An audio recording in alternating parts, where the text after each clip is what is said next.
আমি ড্রাইভ করতে পারি, আমি তোকে পৌঁছে দিয়ে আসবো আজকে। তোকে এই অবস্থায় একা তো আমি কোনো অবস্থাতেই ছাড়তে পারবো না যশ। রোহিণী, তোর সাথে আমার কোনো সম্পর্ক নেই, দয়া করে তুই আমাকে একা ছেড়ে দে। তুই এ বাড়িতে আছিস, থাক থাক না, ঠিক আছে ফাইন, কিন্তু দয়া করে আমার ধারে কাছে ঘেঁষার চেষ্টা করিস না। রোহিণী, এই কথাটা কিভাবে বললে তোর মাথায় ঢুকবে আমাকে বলতো না, বল তাহলে আমি ঠিক ঠিক সেইভাবেই তোকে কথাটা বলবো। আমিও তো বছরের পর বছর ধরে তোকে একই কথা বলে যাচ্ছি যশ, তুই কি বুঝছিস? তুই তো বুঝছিস না, তাই আনফর্চুনেটলি আমিও বুঝছি না।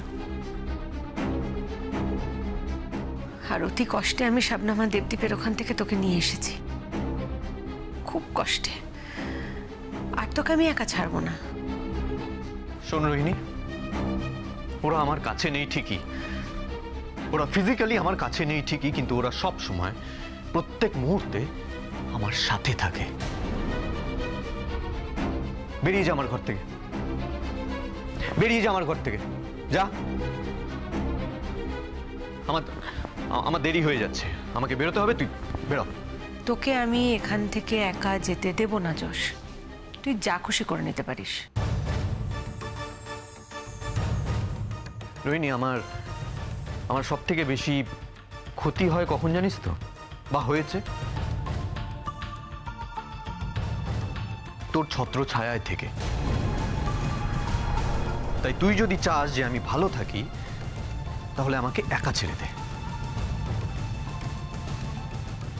তোর সাথে আমার না বেকার কথা বলতে আর ভালো লাগছে না।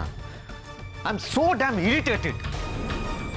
আচ্ছা রোহিণী, তুমি যখন দেখছো যে তোমার সঙ্গে কথা বললে যশে স্ট্রেস হচ্ছে, তাহলে কেন ওকে একা ছেড়ে দিচ্ছ না? এতে তো ওর আরো শরীর খারাপ হবে। তাহলে বুঝে দেখো, আমার সঙ্গে কথা বললেই যেখানে ওর এতটা স্ট্রেস হচ্ছে, তাহলে এই ছেলে এই শরীর নিয়ে যদি একা একা ড্রাইভ করে অতটা রাস্তায় যায়, তাহলে ওর কতটা স্ট্রেস হবে, কতটা শরীরটা খারাপ হবে। আমি তো সেটাই তোমাদেরকে বলার চেষ্টা করছি। আর তাছাড়া ওর এই কন্ডিশনেও একা ড্রাইভ করে যাবে, এটা তোমরাই বা কি করে অ্যালাউ করছো? তোমরা নাকি ওর ওয়েল উইশার। হ্যাঁ, আমি যশকে সেই কথাটা বলেছি, কিন্তু ও সেটা শুনতে চাইছে না। কিসের টানে যে এই শরীর নিয়ে একা ছুটে যাচ্ছে যশ, তাকে আমি বুঝতে পারছি না ভেবেছ? কথায় আছে পিপিলিকার পাখা গজায় মরিবার তরে। আমিও চাই তুই আজকে একাই যা। তুই একা না গেলে তো আমার সমস্ত প্ল্যানটাই ভেস্তে যাবে যশ। যশের যখন কারোর কথা শোনার দায় নেই, তখন আমারও কোনো দায় নেই ওর কথা শোনার। কারোর জীবনে এরকম একটা মানুষ থাকলে তো তার এমনি বাঁচার ইচ্ছে আর থাকবে না। তাই আমি আর বাঁচতে চাই না বৌদি ভাই। আমি এই সব কিছুর থেকে আমি মুক্তি চাই। রোহিণী, তুমি দয়া করে এখন এই ঘর থেকে যাও। ছেলেটা এখন বেরোবে, কেন তুমি ওকে এইভাবে ইরিটেট করছো? আমি না একটা কথা কিছুতেই ভেবে উঠতে পারি না, মানে তুমি এতটা নির্লজ্জ কি করে হতে পারো বলো তো? কেন তোমাকে বারবার বলা সত্ত্বেও তুমি কথা শোনো না? আমি তো যশকে এক কথা কতবার করে বলেছি বলো তো, ও তো আমার কথা শোনে না, তাহলে ও নির্লজ্জ। আর শোনো মহুয়াদি, ব্যাপারটা কি বলতো, তোমার এবং দাদা ভাইয়ের মধ্যে যতই যাই ঝগড়াঝাটি হোক না কেন, একটা নর্মাল স্বামী স্ত্রীর সম্পর্ক আছে তো, দাম্পত্য জীবনটা একদম ঠিকঠাক আছে। তাই তোমার পক্ষে বোঝা সম্ভব নয় যে আমি কোন জ্বালাটার মধ্যে দিয়ে যাচ্ছি, তুমি কোনোদিনও বুঝবে না। তোমাদের চোখে তাই আমি খারাপ, আমি ভিলেন, আর ঠিক আছে, ইটস ওকে, আমার কোনো সমস্যা নেই তাতে। তোমরা আমাকে ভিলেন ভাবো, খারাপ ভাবো, এই ধারণাটা আমি বদলাতেও চাই না। আর আমার কোনো কাজের জন্য আমার কোনো আফসোস নেই, কারণ আমি খুব ভালো করে জানি যে আমার মতো পরিস্থিতিতে যদি তুমিও পড়তে না, বা যে কেউ পড়তো, তাহলে তারাও হয়তো একই কাজটা করতো ঠিক আমার মতো। না, করতাম না, কারণ মিনিমাম সেন্সিবিলিটি, মিনিমাম ভালো মন্দ বিচার করার ক্ষমতা আমাদের আছে রোহিণী। আসলে কি বলতো রোহিণী, আমরা না তোমার মতো স্বার্থপর নয়। এই স্বার্থপরতাই তোমাকে একেবারে অন্ধ করে রেখে দিয়েছে, যার জন্য তুমি ভালো মন্দ কিচ্ছু বিচার করতে পারো না। সেই ক্ষমতাই তোমার লোভ পেয়েছে। আজ তুমি ঠিক ভুলের বিচার করার ক্ষমতাটাও হারিয়ে ফেলেছো রোহিণী। যে মানুষটা কোনো কাজ না পেয়ে দিনের পর দিন এদিক ওদিক ঘুরে ফাইনালি তার পরিবারের মুখে একটু খাবার তুলে দেওয়ার জন্য চুরি করে না, সে বাকি সকলের কাছে, গোটা জগতের কাছে চোর হতে পারে, কিন্তু ওই পরিবারটার কাছে সে ভগবান।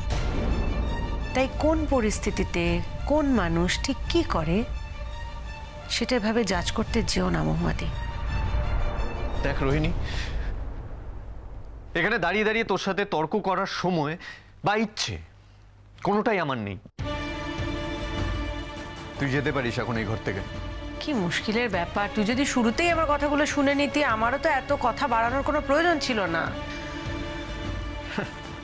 এত কিছুর পর তুই এটা কি করে এক্সপেক্ট করিস রোহিণী যে আমি তোর সব কথা শুনবো? যশ, অনেক দেরি হয়ে গেছে, কিন্তু আমি বলছি, দেখো তুমি চলো, ব্রেকফাস্ট করবে, চলো তো। আচ্ছা, তুমি তো বললে তোমাকে 10:30টার মধ্যে ওখানে পৌঁছতে হবে। কটা বাজে এখন? দেখো 9:45 বেজে গেল। এরপর কখন তুমি ব্রেকফাস্ট করবে, কখন তুমি যাবে? তোমায় তো ওষুধটাও খেতে হবে যশ। বড্ড দেরি হয়ে গেছে, এখন আবার অফিস টাইম। বৌদি ভাই, তুমি চট করে আমার ব্রেকফাস্টটা রেডি করে দাও, আমি খেয়ে বেরিয়ে যাচ্ছি। আমি তোকে বারবার বলছি, এই অবস্থায় একা গাড়ি ড্রাইভ করে যাস না, তোর শরীর ঠিক নেই, তুই উইক আছিস। এই অবস্থায় যদি অতটা একা ড্রাইভ করিস তাহলে তোর স্ট্রেস কিন্তু আরো বাড়বে। তুই কেন আমার সময় নষ্ট করছিস? আমি কিন্তু তোর ভালোর জন্যই বলছি যশ। ঠিক আছে, সেরকম হলে আমি না হয় ভিতরে ঢুকবো না, বাইরে গাড়িতে ওয়েট করব, কিন্তু তোর এতটা খারাপ শারীরিক কন্ডিশন নিয়ে তুই একা যাস না। আমি আর তোকে বিশ্বাস করি না রোহিণী, তোকে আর কোনো মতে আমি বিশ্বাস করতে পারবো না। তার কারণ কি জানিস তো? তার কারণ হলো তুই একটা বিষধর সাপ, ভেরি পয়জনাস। যশ, হ্যাঁ, আমি ঠিকই বলছি। তোকে ওখানে নিয়ে যাওয়া মানেই তুই আবার শবনম আর দেবদীপকে নিয়ে ওদের ক্ষতি করার তুই একটা প্ল্যান করবি। যশ প্লিজ। হ্যাঁ, তাই আমি তোকে নিয়ে যাব না ওখানে। Is that clear?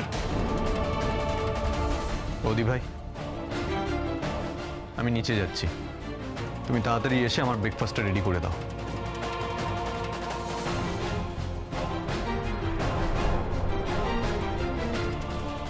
রোহিণী, দয়া করে এবার ছেলেটাকে মুক্তি দাও। আর কটা দিনই বা ছেলেটা আমাদের সঙ্গে আছে বলো? সারাটা জীবন ছেলেটা যন্ত্রণা পেয়ে গেল। শেষের কটা দিন না হয় একটু নিজের মতো বাঁচুক, শান্তিতে বাঁচুক।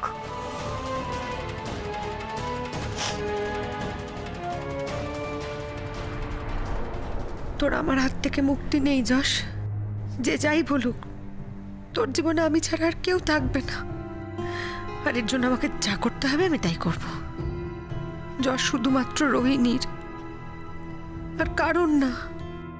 আর তোর ভাগ্যটাও দেখ, বারবার তোকে আমার কাছেই তো নিয়ে আসে।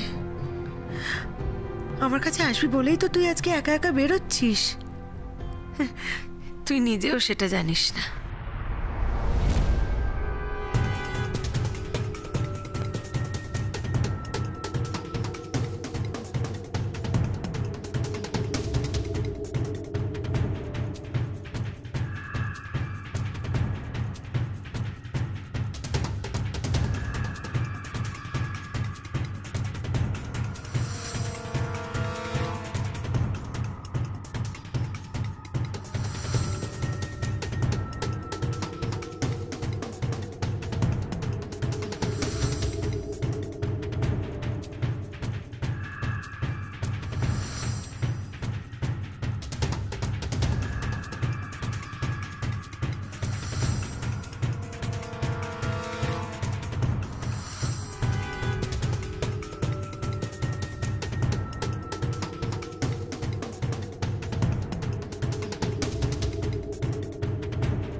মা ব্রেকফাস্ট দাও, মিটিংয়ে বেরোতে হবে।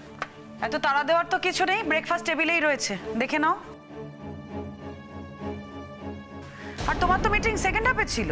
হ্যাঁ, সেটা ফার্স্ট হাফে শিফট হয়েছে, তাই জন্য তো বেরোতে হচ্ছে। Anyway, thank you for the breakfast. কি রে, তুই তো বেরোচ্ছিস নাকি? হ্যাঁ, আমি নার্সিংহোমে যাব আমার চেক আপ করাতে। সে কি, ওরা নাকি তোকে এত ভালোবাসে? ওদের তো কথাতেই ছিল ওরা যে ওরা তোকে বাড়িতে এসে পুরো সার্ভিস দেবে। এখন নার্সিংহোমে যেতে বলছে? আমার থেকেও অনেক খারাপ পরিস্থিতিতে রোগীরা নিজেদের চেক আপ করাতে নার্সিংহোমে যায় দাদা ভাই। আর তাছাড়া শবনম আর দেবদীপ এই বাড়িতে এলে ওদের যেভাবে ওয়েলকাম করা হয়, তার থেকে অনেক বেটার আমার নার্সিংহোমে যাওয়া। অন্তত কাউকে মানসিক অশান্তির শিকার হতে হবে না। আর আমিও আমার চেক আপটা খুব শান্তিতে ওখানে করাতে পারবো। কিভাবে যাবি? কেন, গাড়িতে? ড্রাইভার এসছে? না, আমি নিজে ড্রাইভ করব। মানেটা কি? তুই এই শরীর নিয়ে একা একা ড্রাইভ করে নার্সিংহোমে যাবি? Have you gone mad or what? আমি তোকে ড্রপ করে দেবো। থ্যাঙ্কস দাদা ভাই, বাট ইটস ওকে। দরকার নেই, তুই ছেড়ে দে। আর তাছাড়া তোর তারা আছে, দেরি হয়ে যাবে। দেবদীপের নার্সিংহোমটা পুরো উল্টো পথে পড়বে, তুই তোর মতন বেরিয়ে যা। শোন যশ, যাই হোক না কেন আমি তোকে একা একা ছাড়তে পারবো না, দ্যাটস ইট। মাই গুডনেস, পরাগদা এখানে কি করছে? এখন যদি পরাগদা বলে যে যশকে নার্সিংহোমে ছাড়তে যাবে, তাহলে আমার গোটা প্ল্যানটাই তো ভেস্তে যাবে। হে ভগবান, কি করি আমি এখন? প্রতিবার তো একাই ছেড়ে দিয়েছিস দাদা ভাই। দাদা হিসেবে আমার পাশে তো ছিলিস না কোনোদিনও। তাই আজ আর আলাদা করে কর্তব্য পালন করতে আসিস না। যশ, তুই সবসময় আমাকে ভুল বুঝিস। অ্যাটলিস্ট আমি তোর ভালো চাই। দাদা ভাই, কোন মানুষের কিসে ভালো হবে, কিসে খারাপ হবে, সেটা বুঝতে গেলে তাকে তার মতন করে চিনতে হয়। তোরা তো কোনোদিনও আমাকে আমার মতন করে চেনার চেষ্টাই করিসনি। দেখ যশ, শবনম তোকে কোনোদিনও ভালোবাসেনি। হয়তো হয়তো তুই ওর ইনফ্যাচুয়েশন ছিলি, কিন্তু শবনম তোকে কোনোদিনও ভালোবাসেনি যশ। তোকে ভালোবাসলেও দেবদীপকে বিয়ে করে এইভাবে আলাদা একটা সংসার করে ফেলতে পারতো না যদি তোকে ভালোবাসতো। সবাই কিন্তু সবারটা গুছিয়ে নিয়েছে যশ, একমাত্র তুই ছাড়া। তুই খারাপ আছিস। আমি যা বলার সোজাসুজি তোকে বলি, হয়তো এই জন্যই আমি খারাপ। দাদা হিসেবে আমি কখনো এটা মানতে পারবো না যশ। হয়তো এটাই আমার অপরাধ। ছাড় না দাদা ভাই, আমি কোনোদিনও তোদের ভুলটা তোদেরকে বোঝাতে পারিনি, আর বোঝাতে পারবো না। তাই এটাই ভালো হবে যে তোরা তোদের ধারণা নিয়ে থাক, আর আমাকে আমার ধারণা নিয়ে থাকতে দে। সে তুই যা ইচ্ছে তাই বলতে পারিস, কিন্তু যশ, এই শরীর নিয়ে তোর ড্রাইভ করাটা ঠিক না। হয়তো ঠিক না, কিন্তু আমি চাই না যে দেবদীপ আর শবনম ওদের অপছন্দের মানুষগুলোর মুখোমুখি হোক। ওদের জন্য তো আমি কিছুই করতে পারলাম না, এইটুকু অন্তত করি।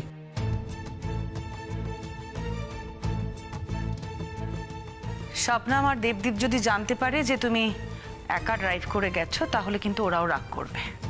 বৌদি ভাই, আমি সেটা ম্যানেজ করে নেব, তুমি চিন্তা করো না প্লিজ। দেখো দেখো, যা ভালো বোঝো। আমি আর কি বলবো বলো? বল বল। বলছি কি অবস্থা ওখানে? তুই কি থাকছিস যশের সঙ্গে? না, যশ একা যাবে। তুই তো বললি যশ অনেকক্ষণ আগে রেডি হয়ে গেছে, তাহলে এখনো বেরোচ্ছে না কেন? এই রোহিণী, ও প্ল্যান চেঞ্জ করলো নাকি? আরে বাবা না, যশকে কেউ একা বেরোতে দিতে চাইছে না। OMG, তাহলে তাহলে এবার কি হবে? আমি দেখছি কি করা যায়। তোরা কি রেডি? আরে হ্যাঁ রে বাবা, আমরা সবাই রেডি আছি। তোর বাড়ির গলির সামনে দাঁড়িয়ে আছি গাড়ি নিয়ে। ওকে ওকে, তোরা ওয়েট কর ওখানে, আমি আপডেট দিচ্ছি তোকে। কেমন? এখন রাখছি, এখন বেশি কথা বলতে পারছি না। আচ্ছা ঠিক আছে, বেরোলে জানাবি। হ্যাঁ জানাবো, রাখ। আমার ফাইল প্রেসক্রিপশনগুলো? ও, ওটা তো তোমার ঘরেই রাখা আছে। আসলে তখন কথা বলতে বলতে দুজনে চলে এলাম না, আমি এক্ষুনি নিয়ে আসছি।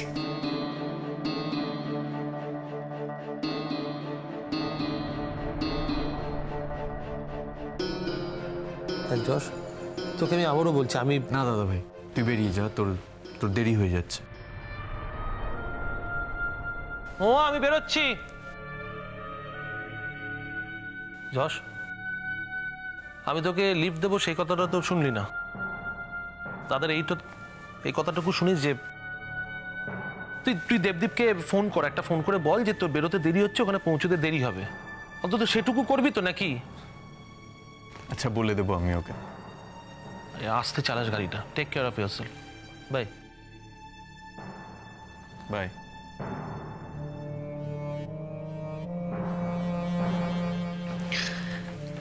যশ, এ নাও জলের বোতল আর এই প্রেসক্রিপশন সব। বলছি ওষুধটা একটু মনে করে খেয়ে নিও। হ্যাঁ আসছি আমি বৌদি ভাই। হ্যাঁ।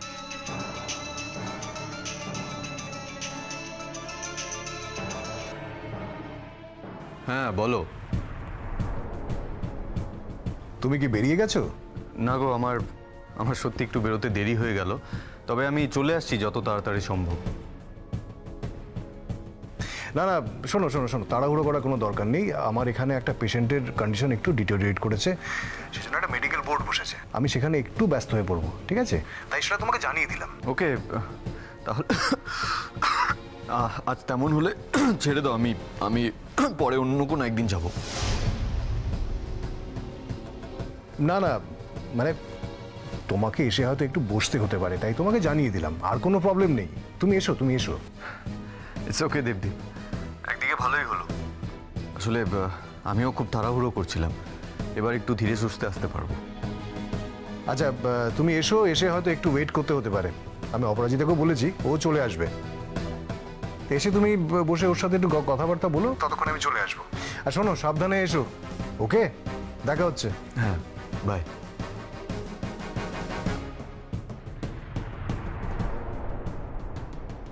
কি হলো যশ? কিছুই না, ও আসলে দেবদীপের একটা মিটিং পড়ে গেছে। ও ভেবেছিল যে আমি গেলে হয়তো আমাকে ওয়েট করতে হবে, তাই আমাকে ফোন করেছিল। ভালোই হলো একদিক থেকে, তোমারও তো অনেকটা দেরি হয়ে গিয়েছিল। হ্যাঁ বৌদি ভাই, ভালোই হলো। এনিওয়েজ আমি আসছি। হ্যাঁ তুমি সাবধানে যেও। হ্যাঁ, আর ওষুধটা একটু মনে করে খেয়ে নিও। ঠিক আছে, বাই বাই।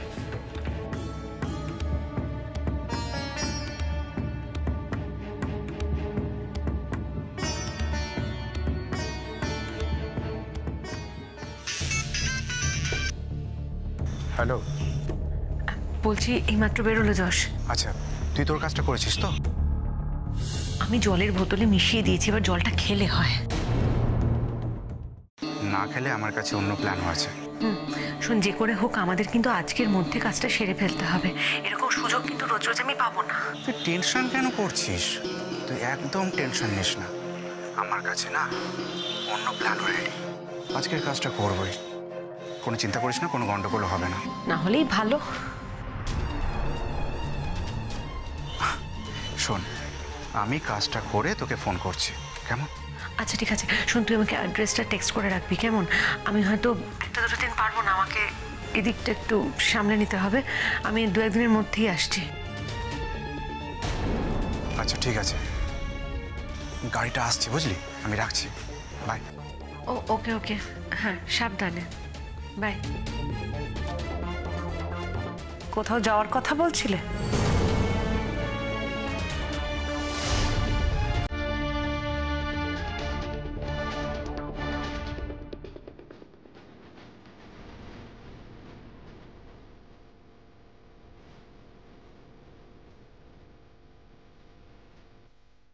আমার এক বন্ধু, তার আসার কথা ছিল, মানে সে এসছে, আমাকে ওর বাড়িতে যেতে বললো। তা বন্ধুর সঙ্গে এরকম আড়ালে দাঁড়িয়ে চোরের মতো কথা বলছিলে কেন? আমি ব্রেকফাস্ট টেবিলেই যাচ্ছিলাম, অন দ্য ওয়ে ফোনটা এলো, তোমরা ওদিকে কথা বলছিলে নিজেদের মতো, আমি তাই জন্য ডিস্টার্ব করিনি, আমি এখানে দাঁড়িয়ে কথা বলছিলাম। আজ তো তাহলে চলে যেতেই পারতে। তোমরা কেউ বিশ্বাস না করলেও আমি তো যশকে ভালোবাসি, এটা তো সত্যি। তাই যতক্ষণ না দেবদীপ জানাচ্ছে যে যশের কি হলো কি না হলো, ততক্ষণ একটা টেনশন তো আমার থেকেই যায় মহুয়াদি।